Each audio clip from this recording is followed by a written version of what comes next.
Hello, you wonderful people, and welcome to another episode of Super-Fanta-Fi. This being a show where I talk about TV shows of the supernatural, fantasy, and or science fictional genre. For today's episode, I'm going to talk about Quantum Leap Season 1, Episode 11. A great episode. A lot of really interesting things went down in this episode, so let's break it down. So if you've never heard this before, I'll reiterate it here.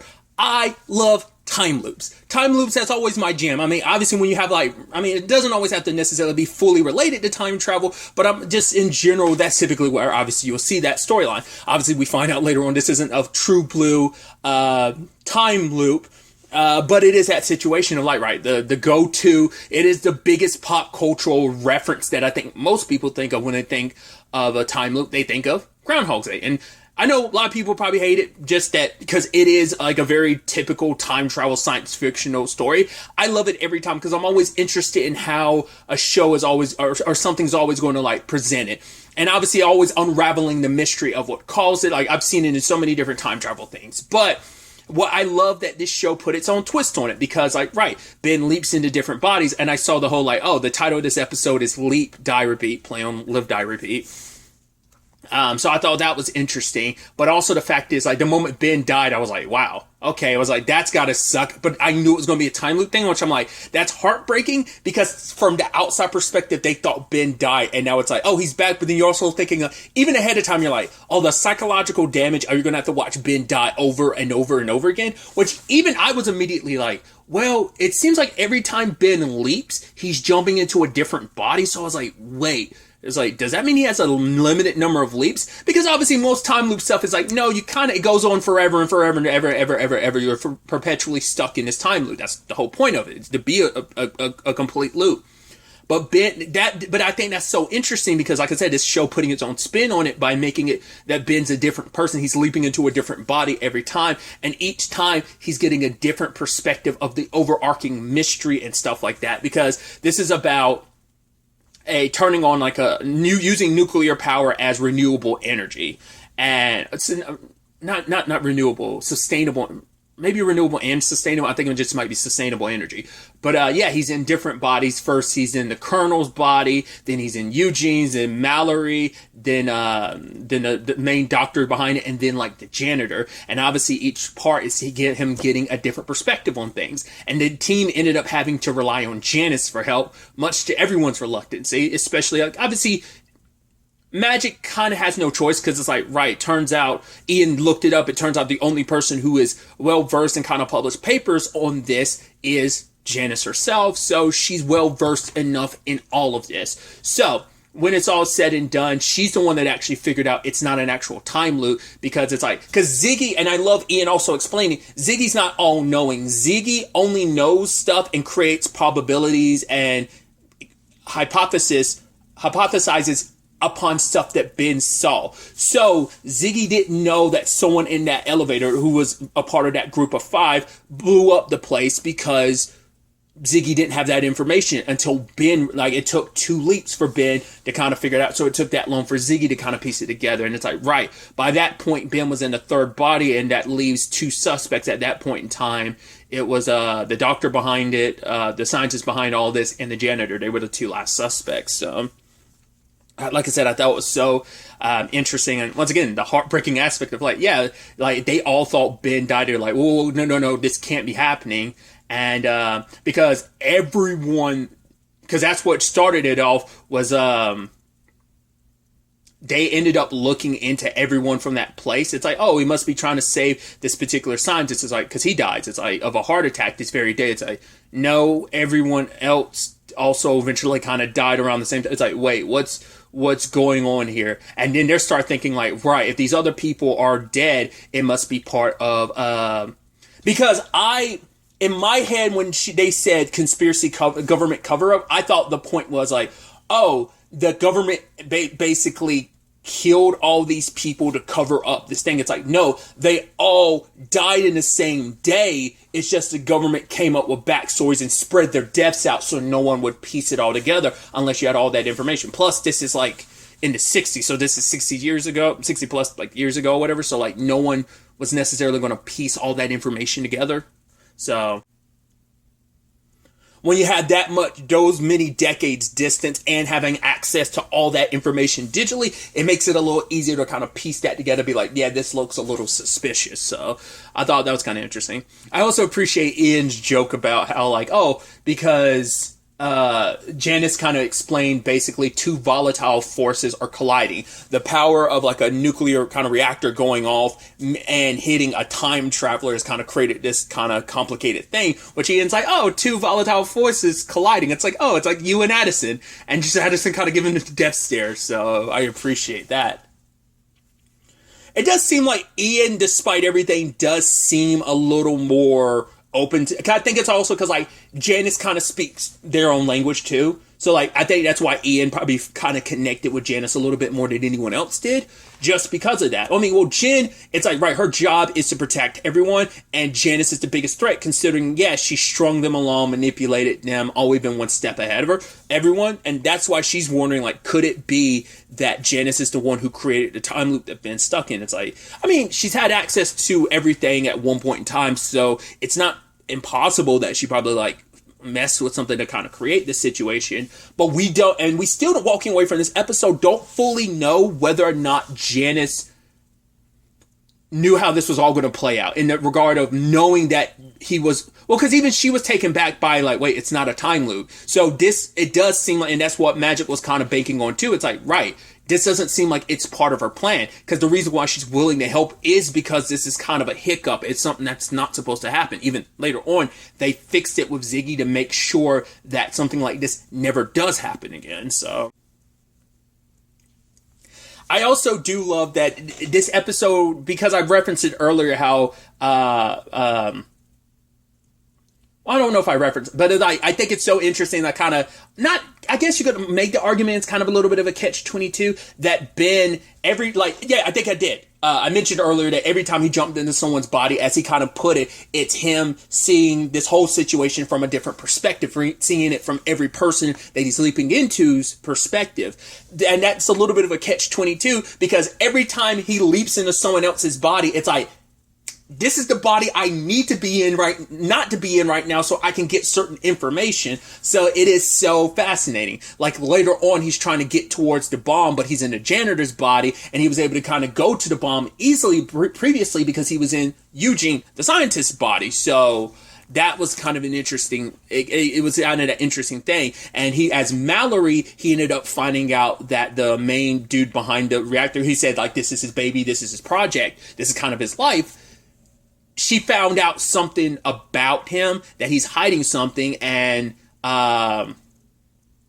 so now it's like, cool, we need to question him. Whoop, Ben leaps again, but leaps into the guy that he needs to question, and he tries to question Mallory about it, but she looks at it, it's like, oh, you threatening me? Don't basically drag my sister into this. She's just a stenographer in all of this. So now it constantly put Ben in this complicated situation, because it's like, cool, can't necessarily disarm the bomb because that releases hydrogen, and the moment that mixes with the oxygen, kablooey. Which I even love that one time. It's like, all right, we'll figure this out, and Janice is like, boom, and Addison's looking at her like, really? And she's like, yes, pun intended. I was like, that's sick. You're disgusting for that. That is also a very, very, very dick move on your part, Janice, to say that, considering the trauma that Addison's going through right now. I mean, and I even love that conversation she had with Magic, where it's like, right, Ben's okay. She's like, yeah, but she's like, I know he's alive and he's okay, but it's still this sinking feeling like, why does it feel like he's already dead? It's like, well, you can't touch him. You can't even be in the same space with him. It feels like, and she's like, he's a ghost. It's like, yeah, ever since, for her, she's having to kind of come to the realization and deal with her Ben is technically dead. Like the moment Ben left the party and leaked, her Ben kind of died, and yes, she likes this version of Ben too, but on a like very existential level, once again, the Boda Theseus type of thing of like, oh, you replace enough parts, is this the same thing? It's like, yeah, it's the same Ben, but he doesn't have his memories, but he's getting them back, but he's also being changed by the events and adventures he's going through. So it adds this interesting element to it of like, right, this isn't the Ben that she knows. So having to kind of grieve that, which even, Magic is telling her, like, don't ever feel like, grief, well, it never works on a schedule. It comes when it comes. And obviously, you feeling that grief, never feel like you shouldn't feel that, but don't ever let it completely consume you, because Ben is alive and we will get him back. We have to believe that. We have to hold on to that hope. So I thought that was fascinating. And once again, I love like certain pieces to the puzzle like coming back up, because Ben didn't realize it until he got to the janitor, which is his last leap. Because after this, it's like, yeah, it's game over. It's permadeath. And now it's like, okay. Then the colonel confronted him when he saw the janitor in the main scientist dude's office, and it's like, okay, so did you send me this letter? And it's like, oh, right, that letter. Yeah, it was in my pocket when I was a colonel. I completely forgot about that. And they read it, and it was like, okay, kill the project or I will. And now it's like, right. Because they end up finding out the main scientist dude had sold all this project to the government. The government wasn't going to use it for renewable, sustainable energy. They were, in fact, going to use it for the purpose of making nuclear weapons. And so it's like, okay, now, because at first it was like, why would someone not own, because whoever did it, it's here. They're willing to die for it. Like, what could be so bad about this, sustainable energy? Well, it's like anything, like, that's the sad thing of anything that gets made. Eventually, it's going to get weaponized. Somebody's going to find a means of like, cool, we could use this in a certain way. That's also like the aspect of life. Like, there's so many things start off one thing and then become something else later on. The example I always go to in my head is think about, well, what did Viagra start off as? It was like a heart medicine, and it became a boner pill. So obviously I'm using like a very small example of that, but it is just like a lot of stuff in history has kind of been like taken from something, and then like a government or somebody finds out, oh, we can weaponize this in some shape or form. And obviously it's been the advancement of warfare and stuff like that. So that ends up being now it makes a lot more sense to Ben, like, right, why someone willing to go this far, killing all the people here, also trying to shut down this project. And that in itself is actually what made Ben realize who was behind all this. It was Eugene. Which I immediately was like, okay, so, because they were setting up little things here and there, like, we know, like, okay, like, the main scientist dude would constantly adjust his watch, and you're like, okay, so who is triggering the bomb and how are they doing? And it's Eugene. I love that because it's like, right. Because that also made you think like, oh, it couldn't be Eugene because Ben was in Eugene's body during one of the explosions. And so he wouldn't have triggered the explosion. So that's why it kept narrowing down the subject behind all of this. But it turns out, in fact, Ben did set off the explosion. It's the pin that doesn't work. It's the trigger. I was like, oh my God, that's so interesting. And like I said, the overarching like lesson from that, where Ben was like, oh, I was the villain of the story. And Eugene's like, wait, what? He's like, right, we all think we're the heroes of our own stories, even when we're the villains. Because Eugene is like, right, if the government's allowed to do what they're going to do, like, he's like, because, when he was Mallory, Ben was asking around, talking to everyone, trying to find out about, it's like, right, the janitor, he's super into science fictional stories and stuff like that. He loves it. Obviously, the colonel's only here because, he's doing a job.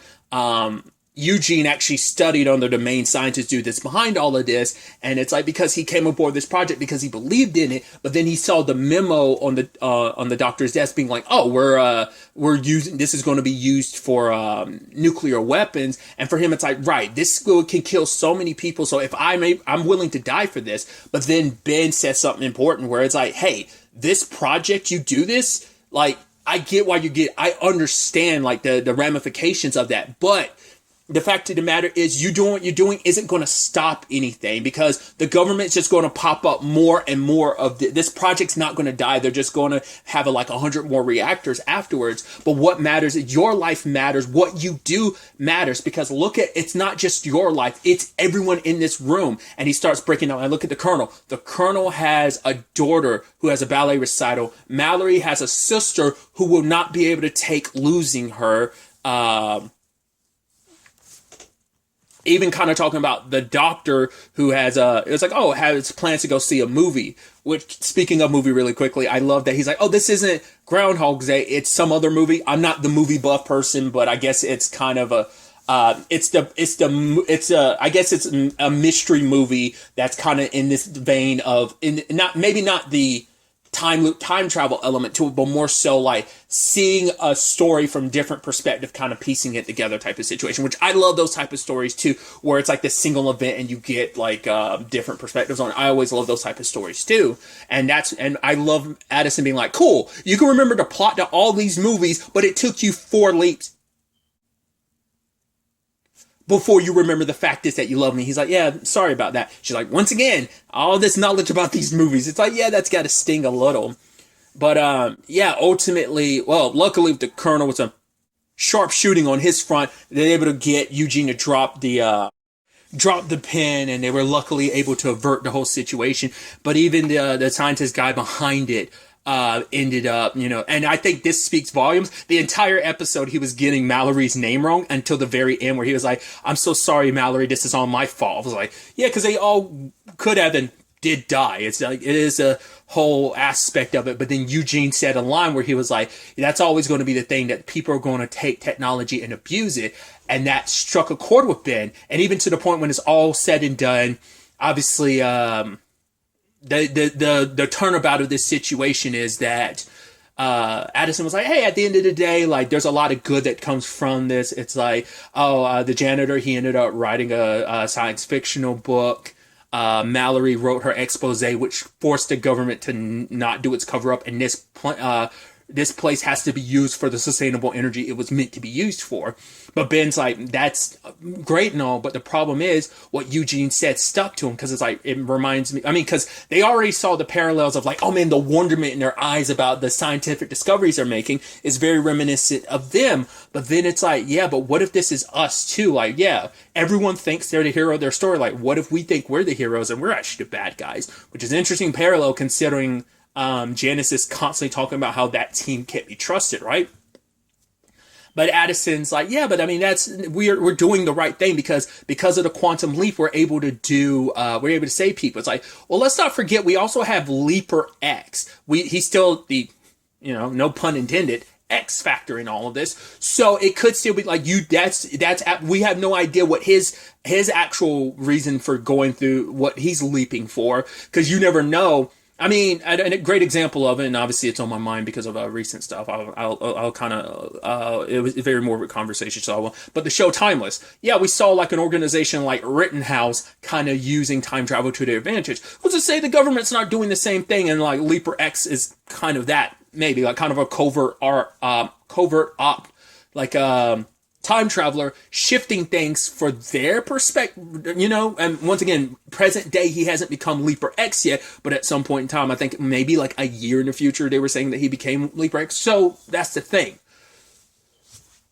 But I love Ben's specific line of, well, hopefully someone from how do we know we're the good guys? Like, hopefully when someone comes back in time to 2023, someone leaps to 2023, that we aren't on the wrong side of things. And that's quite the interesting and complicated conundrum, because no one ever thinks they're on the wrong side of things. And once again, none of the people saw like because even the main doctor behind all this, that scientist, he did this because this project means so much to him, and they were going to take it from him and give it to someone else because the government wanted to use it for the applications that they wanted to use it for. So that's why he kind of agreed, because that was the only way he can keep the project, or maybe it's just they were just in general going to take it from him, but he's like, right, you could use it for weapons. That way he knew that the government would keep him on, because his project is everything to him, is his life, so I think that's really, really, really interesting circumstances.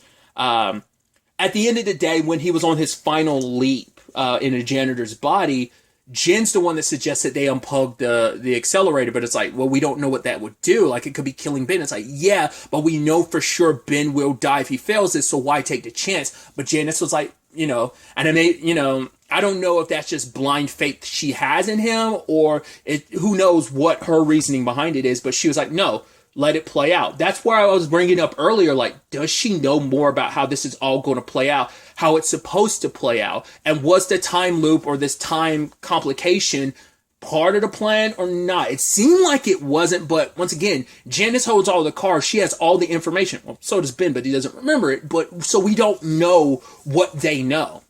And ultimately, Magic decided to take Janice's side of things, and it worked out in the end. But Jen's like, why would you choose her over us? And he's like, yeah, I just trying to do the right thing. Like I said before, and it's this line from him that if things go wrong, if I put the trust in her and there's an issue, I will take the fallout. But Jen's like, no, it won't be on you. It will be on all of us. So you have to include us in those decisions and can't just make it unilaterally like that, because those decisions aren't just affecting you, they affect us. Because if Ben dies, she's like, he's my friend. He's family, and obviously he's family to Magic too, and it's like that's what this is all about, trying to get him back home.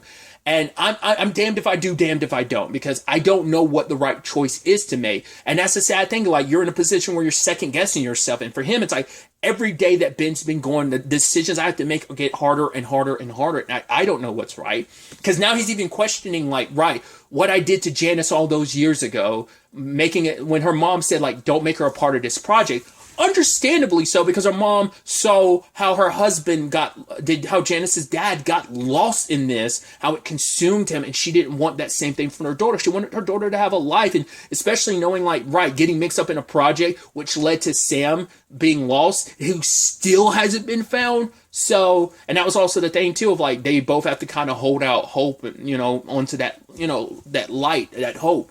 But for Magic, it is regrets, because now he's like, right, what if I didn't? What if I just said, like, right, this is your daughter's birthright, she has to be here? Like, who knows how different and that's the thing, even Jen's like, yeah, like, who knows? She could have been a part of the project. She could have been us at one time. And like, hell, even her and I could have been friends, which immediately, and she's like, yeah, but, we're kind of living in what ifs. Too bad we can't go back in time, which I'm like, is that what this is, though? Because later on, Janice was like, all right, I'm going to give you a name. The name of the person that told Ben to leap. So, what if this is an alternate timeline? Like this isn't timeline A anymore. This is timeline B.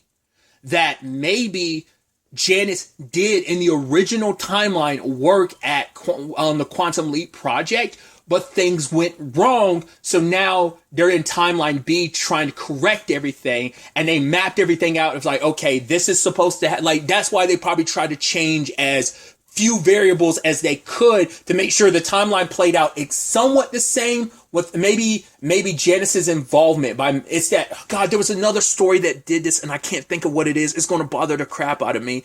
Like someone, oh my God, spoilers, The Magicians.